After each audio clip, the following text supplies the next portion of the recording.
C और C++ में arithmetic operators पर स्पोकन ट्यूटोरियल में आपका स्वागत है। इस ट्यूटोरियल में हम निम्नलिखित के बारे में सीखेंगे। अरिथमेटिक ऑपरेटर जैसे कि एडिशन जैसे a+b, सब्ट्रैक्शन जैसे a-b, डिवीजन जैसे a/b, मल्टीप्लिकेशन जैसे a into b, मॉड्यूलस जैसे a%b। इस ट्यूटोरियल को रिकॉर्ड करने के लिए मैं उपयोग कर रहा हूँ ऑपरेटिंग सिस्टम के रूप में उबुंटू 11.10, उबुंटू में जीसीसी और g++ कंपाइलर वर्जन 461। अब मैं एक C प्रोग्राम की मदद से इन अरिथमेटिक ऑपरेशंस के उपयोग को समझाऊंगा। मैंने पहले ही प्रोग्राम लिख लिया है, अतः मैं एडिटर खोलूंगा और कोड समझाऊंगा। यहाँ अरिथमेटिक ऑपरेटर्स के लिए C प्रोग्राम दिया गया है। पहले दो स्टेटमेंट्स में वेरिएबल घोषित और परिभाषित किए गए हैं।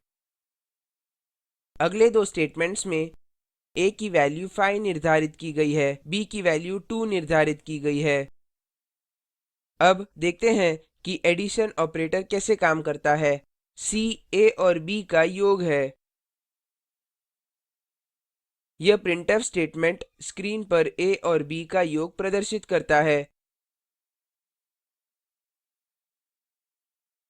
यहाँ %2f दशमलव बिंदु के बाद दो अंकों की स्पष्टता दर्शाता है।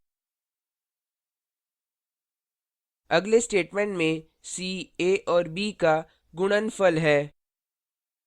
यह printf स्टेटमेंट स्क्रीन पर a और b के गुणनफल को प्रदर्शित करता है। देखते हैं कि यह दोनों ऑपरेटर कैसे काम करते हैं।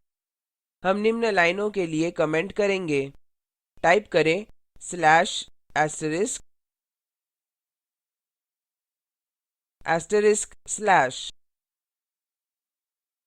सेव पर क्लिक करें। फाइल को .c एक्सटेंशन के साथ सेव करें। मैंने अपनी फाइल arithmetic.c नाम से सेव की है। एक साथ Ctrl Alt और T कीज दबाकर टर्मिनल विंडो खोलें। कोड को कंपाइल करें। टर्मिनल पर निम्न टाइप करें। gcc space arithmetic.c space -o space arith। Enter दबाएं। कोड को एक्जीक्यूट करने के लिए /arith टाइप करें। एंटर दबाएं। आउटपुट स्क्रीन पर प्रदर्शित होता है। यह दर्शाता है कि 5 और 2 का योग 7 है और 5 और 2 का गुणनफल 10 है। अब आपको स्वयं सब्ट्रैक्शन ऑपरेटर का अभ्यास करना चाहिए। एडिशन ऑपरेटर को सब्ट्रैक्शन ऑपरेटर से बदल कर देखें। आपको परिणाम 3 प्राप्त होना चाहिए।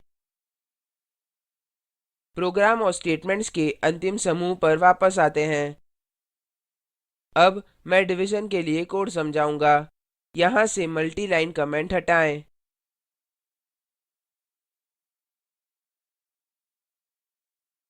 इन स्टेटमेंट्स में c a/b इंटीजर डिवीजन की वैल्यू संचित करता है। कृपया ध्यान दें कि इंटीजर डिवीजन में भिन्नात्मक भाग को छोड़ दिया जाता है। printf स्टेटमेंट डिवीजन आउटपुट को स्क्रीन पर प्रदर्शित करता है।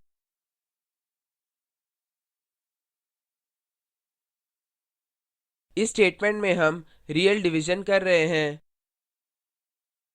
यहाँ एक ऑपरेंड को फ्लोट के रूप में कास्ट किया जाता है।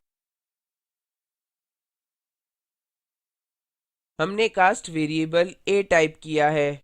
अब a एक एकल ऑपरेशन के लिए फ्लोट वेरिएबल के रूप में कार्य करेगा। printf स्टेटमेंट रियल डिवीजन का आउटपुट स्क्रीन पर प्रदर्शित करता है। रिटर्न 0 टाइप करें और एंडिंग कर्ली ब्रैकेट बंद करें। सेव पर क्लिक करें। कंपाइल करने के लिए टर्मिनल पर वापस आएं और कोड को एक्जीक्यूट करें। कंपाइल करने के लिए टाइप करें gcc space arithmetic.c -o space arith। Enter दबाएं।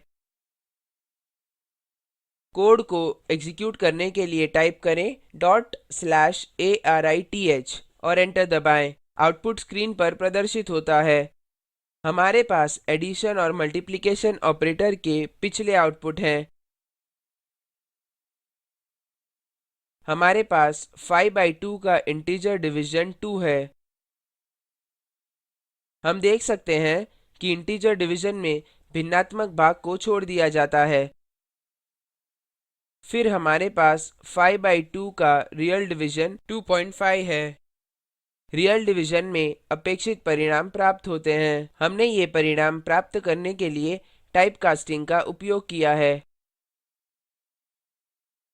अब मान लें कि मैं C++ में वही प्रोग्राम लिखना चाहता हूँ देखते हैं कि क्या मैं C++ में वही कोड उपयोग कर सकता हूँ पता लगाते हैं एडिटर पर वापस जाएं यहाँ एक C++ कोड है ध्यान दें कि हेडर C फाइल हेडर से अलग है यहाँ नेमस्पेस का भी उपयोग किया गया है यह भी ध्यान दें कि C++ में आउटपुट स्टेटमेंट काउट है इसलिए इन भिन्नताओं के अतिरिक्त दोनों कोड काफी समान हैं सेव पर क्लिक करें सुनिश्चित करें कि फाइल .cpp एक्सटेंशन के साथ सेव हो गई है मैंने अपनी फाइल को arithmetic.cpp नाम से सेव किया है कोड को एक्जीक्यूट करें और देखें कि हमें क्या परिणाम प्राप्त होते हैं टर्मिनल खोलें और टाइप करें g space arithmetic.cpp space -o space arith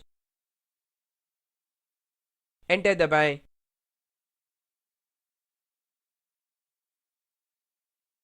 code को एक्जीक्यूट करने के लिए टाइप करें /arith और एंटर दबाएं यहाँ आउटपुट प्रदर्शित होता है अतः हम देख सकते हैं कि परिणाम C प्रोग्राम के समान है एकमात्र अंतर आउटपुट्स की परिशुद्धता में है अब इस ट्यूटोरियल को सारांशित करते हैं इस ट्यूटोरियल में हमने सीखा कि अरिथमेटिक ऑपरेटर्स का उपयोग कैसे करें एक नियत कार्य के रूप में मॉड्यूलस ऑपरेटर के उपयोग को बताने के लिए एक प्रोग्राम लिखें कृपया ध्यान दें कि मॉड्यूलस ऑपरेटर से डिवीजन का शेषफल प्राप्त होता है जैसे c = a मॉड्यूलस b आपको परिणाम 1 प्राप्त होना चाहिए निम्न लिंक पर उपलब्ध वीडियो देखें यह स्पोकन ट्यूटोरियल प्रोजेक्ट को सारांशित करता है यदि आपके पास अच्छी बैंडविड्थ नहीं है तो आप इसे डाउनलोड करके भी देख सकते हैं spoken tutorial project team spoken tutorial का उपयोग करके कार्यशालाओं का आयोजन करती है उन्हें प्रमाण पत्र भी देते हैं जो ऑनलाइन टेस्ट पास करते हैं अधिक जानकारी के लिए कृपया contact@spoken-tutorial.org पर लिखें spoken tutorial project talk to a teacher project का हिस्सा है यह भारत सरकार के MHRD के ICT के माध्यम से राष्ट्रीय साक्षरता मिशन द्वारा समर्थित है इस मिशन पर अधिक जानकारी यहाँ उपलब्ध है spoken-tutorial.org/nmeict-intro यह स्क्रिप्ट प्रभाकर द्वारा अनुवादित है मैं यश वोरा अब आपसे विदा लेता हूँ हमसे जुड़ने के लिए धन्यवाद